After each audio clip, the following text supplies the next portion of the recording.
હોય છે ના જીવનમાં માનવી પડશે એ કામ મારા સમાજ મારા પાપણ જીવન મજૂર કરતો હતા 6 મહિનાની મજૂર કરી એટલે બધી ઇન્ટરવ્યુ આપણ જેલો ફોનમાં મને એક પ્રશ્ન માટે હું ખ્યાલ થયો મારું વજન હતું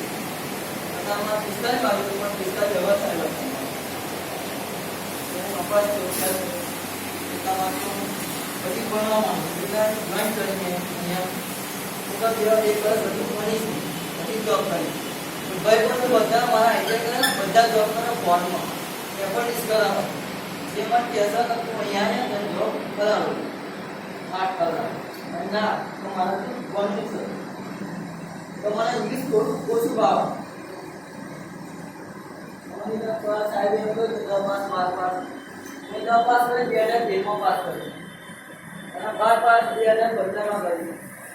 તે 2 એક્ઝામ ખાસ ગયો મેં ફરી પરીક્ષા આપી અને પાસ થઈ ગયો પછી આઈટીઆઈ જોઈન કર્યું આઈટીઆઈ પછી 7 મહિના 17 માં પાસ કરી આઈટીઆઈ પછી 6 મહિના 3 મહિના પછી કોમ્પ્યુટર કર્યું સીસી કોમ્પ્યુટર કર્યું પૈસા ના મળે મેં છોડી દીધું 6 મહિના કરે પછી વાત નથી કર્યું બસ શીખવા ના કશું પણ આપણે પૈસા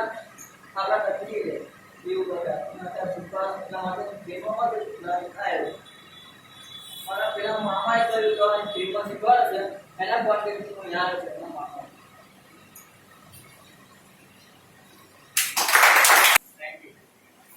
આ કેમ અમે લોકો આ માઇક્રો ટીચિંગ નો સબ્જેક્ટ લીધો ખબર છે કે તમે અહીંયા આવીને ઊભા રહો અને કંઈક બોલો મીન્સ કે તમારું સ્ટેજ ફિયર જે છે એ તમે મનમાંથી કાઢો સમજમાં આવ્યું અમુક લોકો અહીંયા ઊભા બી રહે છે તો આમ થથરે છે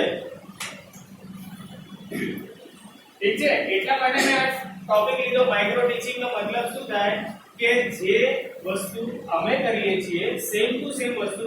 તમે અહીંયા આવો તમને એક મોકો મળે છે પોતાની જાતને સાબિત કરવાનો કોઈ પણ ટોપિક લો અને બોલો આનાથી શું થાય છે કે આજે તમે 30 જણા વચ્ચે બોલો છો તો કાલે તમે 50 જણા 100 જણાની વચ્ચે બોલશો ને તો તમે અટકશો નહીં સમજમાં આવ્યું આને કહેવાય micro teaching thank you so much sir all the best